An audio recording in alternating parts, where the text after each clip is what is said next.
తెలంగాణలో cheap ట్రిక్కులు play చేసి చతికిలపడిన YS Sharmila ఇప్పుడు ఆంధ్రప్రదేశ్లో కూడా అదే బాటను అనుసరిస్తున్నారు. వివాదాలు రాజేస్తే నాయకత్వం దక్కుతుంది అన్న భ్రమలో ముందుకు సాగుతున్నారు.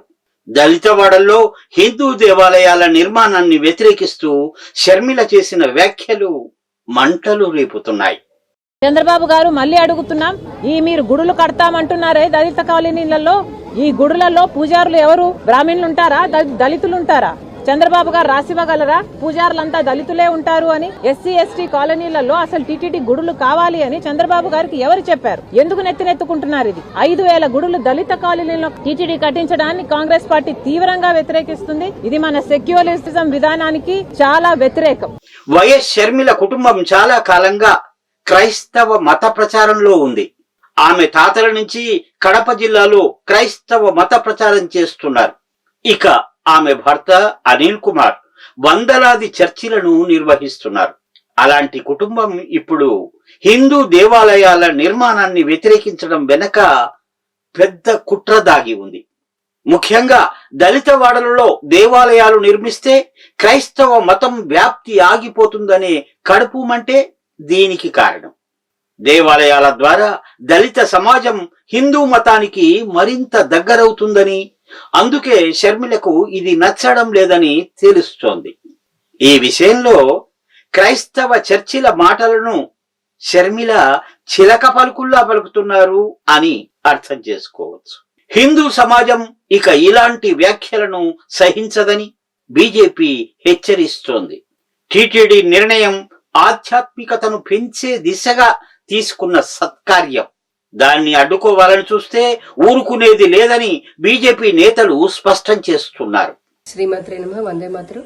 24 గంటలు 365 రోజులు ఈ భారతదేశానికి ఏ విధంగా ద్రోహం చేద్దామా, భారతీయులని ఎదగనీయకుండా ఎలా చేద్దామా, భారతదేశ వ్యాప్తంగా కులాల మధ్య, ప్రాంతాల మధ్య, రాష్ట్రాల మధ్య చిచ్చు పెట్టి తాము ఎలా రాజకీయం పండించుకుందామా అనే ఆలోచన చేస్తూ ఆ పార్టీ పెట్టినప్పటి నుంచి కూడా ఇప్పటి వరకు సనాతన ధర్మానికి ఏ విధంగా వ్యతిరేకంగా మనం వెళ్దామా, మత ప్రాతిపదికన దేశాన్ని విచ్ఛిన్నం చేయడమే కాకుండా ఆ తర్వాత మైనారిటీ అపీజ్మెంట్ పేరుతోటి ప్రార్థనా స్థలాల చట్టం కానీ, వక్ఫ్ చట్టం కానీ ఇటువంటివన్నీ తీసుకొచ్చి భారతదేశ మెజారిటీ ప్రజల హిందువుల యొక్క మనోభావాల్ని, వారి హక్కులని కలరాస్తున్నటువంటి కాంగ్రెస్ పార్టీ ఆంధ్రప్రదేశ్ రాష్ట్ర శాఖ షర్మిల తిరుమల తిరుపతి దేవస్థానం 5,000 గుడులని, అంటే వెంకటేశ్వర స్వామి గుడులని దళిత కాలనీల్లో కట్టబోతోందని తెలిసిన తర్వాత ఆవిడ చేసినటువంటి వ్యాఖ్యలను చూస్తే ఆవిడ బుద్ధిహీనత తెలుస్తుంది మనకి.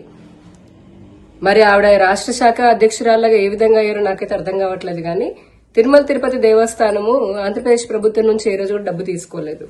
పైగా ఆంధ్రప్రదేశ్ రాష్ట్ర ప్రభుత్వానికి డబ్బులు ఇస్తోంది. టీటీడీ ఒక ధార్మిక సంస్థ. కోట్లాది మంది హిందువులు తమ మొక్కుబడుల రూపంలో భగవంతుడి కోసము, అలాగే ధార్మిక సేవ కోసం అని చెప్పని ముడుపుల రూపంలో ఇస్తున్న దాంతో వాళ్ళు ధార్మిక ప్రచారం కోసం ఇస్తున్నారు. అటువంటి తిరుమల తిరుపతి దేవస్థానం 5,000 గుళ్ళని కట్టడం అనేది చాలా సంతోషించాల్సినటువంటి విషయము. కానీ ఆవిడ అతి తెలివితోటి అంత ఎక్కువగా డబ్బులు ఉంటే గనక వారి స్థలాల్లో మౌలిక వసతుల సదుపాయాలు మెరుగుపరచడానికి ఉపయోగించండి, లేదా రాష్ట్ర ప్రభుత్వము ఇతర వాటిలపైన దృష్టి పెట్టాలని చెప్పని మాట్లాడుతుంది. అసలు మేము హిందువులకు గుడి కట్టుకుంటున్నాము అని అంటేనే మీకు ఆసుపత్రులు గాని, లేదంటే పాఠశాలలు గాని, విద్యాలయాలు గాని ఇవన్నీ గుర్తొస్తాయి ఎందుకు? ఇదే చర్చిల్లో దశమ భాగం తీసుకుంటున్నటువంటి చర్చిల్లో మీరు ఏ రోజున వాళ్ళని ప్రశ్నించారా? మీరు తీసుకున్న దశమ భాగంతో ఎన్ని ఆసుపత్రులు కట్టారు, లేదంటే ఎన్ని స్కూల్స్ కట్టారు అని చెప్పని? అసలు అవన్నీ కూడా చర్చిలు, మీరు నేను దేవుని బిడ్డను అని చెప్పని చెప్పుకుంటున్నటువంటి ఆ చర్చిలు ఏవైతే ఉన్నాయో, మీరు తిరిగేటటువంటి కలిసేటటువంటి పాస్టర్లు ఎవరైతే ఉన్నారో వారందరూ కూడా దాదాపుగా ప్రభుత్వం నుంచి డబ్బులు తీసుకుంటున్నటువంటి వాళ్ళు. ప్రభుత్వం ప్రజలు కట్టేటటువంటి సొమ్ముతోటి వారికి ఇస్తోంది జీతాల రూపంలో. అలాగే ఇమాంలు కానీ దేవాలయాలకు సంబంధించి ఎండోమెంట్ డిపార్ట్మెంట్ అని చెప్పని ఇంకా ప్రభుత్వమే ఎండోమెంట్ శాఖ ద్వారా డబ్బు తీసుకుంటుంది దేవాలయాల నుంచి, ఇంత ఫిక్స్డ్ పర్సంటేజ్ అని చెప్పని. మేము 5,000 గుళ్ళు కాకపోతే 50,000 గుళ్ళు కట్టుకుంటాము. నీవెవరమ్మా అడగడానికి? నీ ఇంట్లోంచి ఏమైనా తీసుకుని వచ్చి పెట్టామా? లేకపోతే గనక మీ కుటుంబంలోంచి ఏమైనా తీసుకొచ్చి పెట్టారా? మీకు అంతా నిజంగానే సమాజం పట్ల ఇంకా ఎక్కువగా భావన ఉంటే గనక, సమాజాన్ని ఉద్ధరించాలని చెప్పని ఉంటే గనక మీరు మీ ఆస్తుని దారదత్తం రాయండి, పూర్తిగా రాసేయండి. మరి సమాజానికి ఎవరొద్దంటున్నారు? ఇది మా హిందువుల సొమ్ము, మేము మా ధార్మిక ప్రచారానికి మేము ఉపయోగించుకుంటాం. At the same time Tirumala Tirupati Devasthanam కేవలం ధార్మిక ప్రచారమే కాకుండా మనందరికీ తెలిసిందే, స్విమ్స్ కానీ రుయా కానీ ఆసుపత్రులు నడుపుతోంది, అలాగే ఎన్నో విద్యాలయాలకి ఫండింగ్ ఇస్తోంది, మరెన్నో సామాజిక కార్యక్రమాలు కూడా చేస్తోంది. మీతో మేము నీతులు చెప్పించుకోవాల్సినటువంటి అవసరం లేదు. కాంగ్రెస్ పార్టీ మాకు నీతులు చెప్పక్కర్ల. మతతత్వ పార్టీ మీది, భారతీయ జనతా పార్టీ కాదు. ఇక రాష్ట్రీయ స్వయం Sevak Sangh RSS chief minister లాగా చంద్రబాబు నాయుడు గారు అయిపోయారు అని చెప్పండి.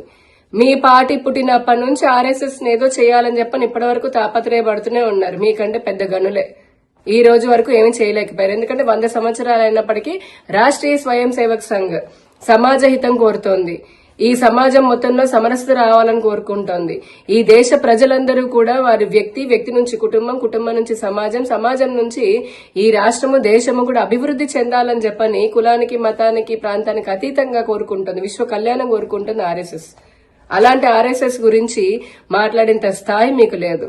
ఒకటి స్పష్టంగా చెప్తున్నాం, మీకు అంత సమాజం పైన మాట్లాడే బాధ్యత ఉంది అనుకుంటే మీ ఆస్తులను రాసిచ్చేయండి. అంతేగాని మా హిందువులు, మా హిందూ సంస్థలు మేము దేవాలయాలను కట్టుకుంటాము, లేదంటే గనక ఇంకేదైనా ధార్మిక ప్రచారం చేసుకుంటాము, మీరు మాట్లాడడానికి మీకు ఏమాత్రం అర్హతే లేదు. ఇంకొకసారి హిందూ దేవాలయాల గురించి కానీ, హిందూ దేవాలయాల నిధుల గురించి కానీ మాట్లాడేటటువంటి ప్రయత్నం చేస్తే హిందూ సమాజం మటుకు చూస్తూ ఊరుకోదని చెప్పని కూడా మీకు హెచ్చరిస్తూ ఉన్నాము. దళిత వాడలలో అభ్యున్నతి కావాలి అంటే చర్చిల నిర్మాణం ఆపేసి షర్మిల, బ్రదర్ అనిల్ కుమార్ దంపతులు అభివృద్ధి పనులు చేపట్టవచ్చు అని బీజేపీ నేతలు సలహా కూడా ఇస్తున్నారు. My Media, the voice of India.